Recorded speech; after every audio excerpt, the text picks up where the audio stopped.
Bonjour à tous, bienvenue sur palombe.org. Alors aujourd'hui je suis dans une parcelle de peupliers comme vous le voyez ici. Et c'est une parcelle que j'essaie d'entretenir au mieux de ce qui est capable d'être fait, voilà, par mes modestes moyens. Et je tonds régulièrement ici. Alors, je tonds pour plusieurs raisons.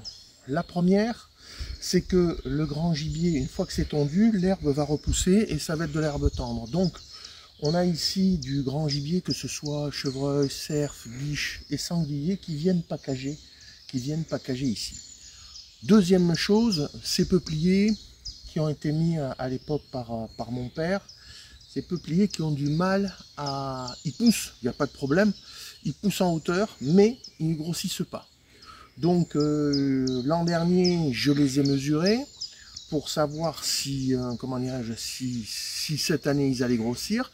Donc vers la mi-juillet, je vérifierai s'ils ont pris 1 ou 2 cm de plus. Mais vous voyez, les troncs sont pas épais. Par contre, ils sont hauts et voilà. Alors, le fait de tondre va créer de la matière organique, va créer de l'engrais pour que justement ils puissent fonctionner, ils puissent avoir de quoi manger et enrichir le sol.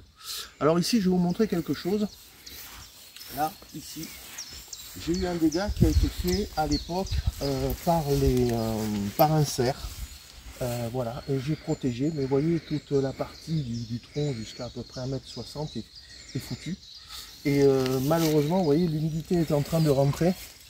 Et malheureusement, c'est un arbre qui va souffrir. Et pas sûr que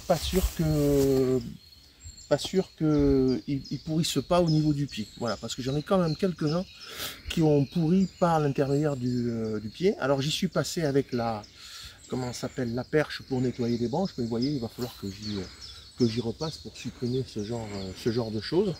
Mais c'est une parcelle que j'entretiens. Alors des parcelles comme ça, j'en ai grosso modo 5 sur la propriété, et je fais en sorte que ces prairies soient le plus dégagées. Alors certaines parcelles, je lui fais passer des disques, voilà, parce que j'ai pas les moyens mécaniques sur certaines parcelles, notamment en bas où j'ai 2,5 hectares. C'est pas comme ici, j'ai 1 hectare. Un peu plus d'1 hectare, ça va encore pour mon petit tracteur, mais là-bas les terres sont différentes et on s'enfonce, voilà. Et ici, c'est des peupliers, les palombes, elles en raffolent. Voilà, il y a une palombière juste à côté, celle de mon voisin, mais quand elles se foutent là, elles vont pas chez mon voisin.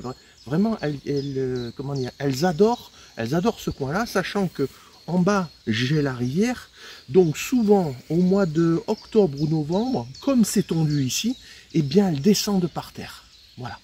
Donc c'est quelque chose qui leur plaît énormément.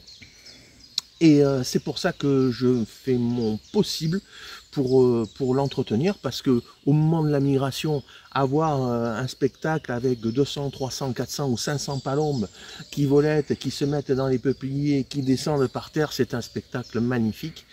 J'ai la chance de pouvoir l'observer, et je trouve ça top. Bon, après il faut aimer la nature, hein. Les gens qui aiment le béton, voir des oiseaux qui se posent, ça va pas les intéresser, ce que je peux parfaitement comprendre.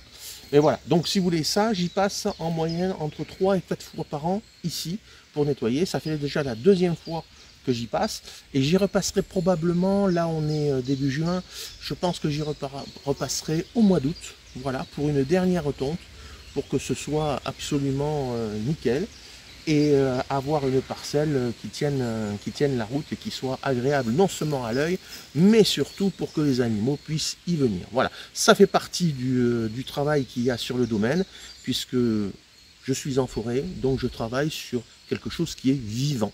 Voilà. Donc entretenir la forêt, c'est important. Allez, à très bientôt sur palombe.org. Thank you.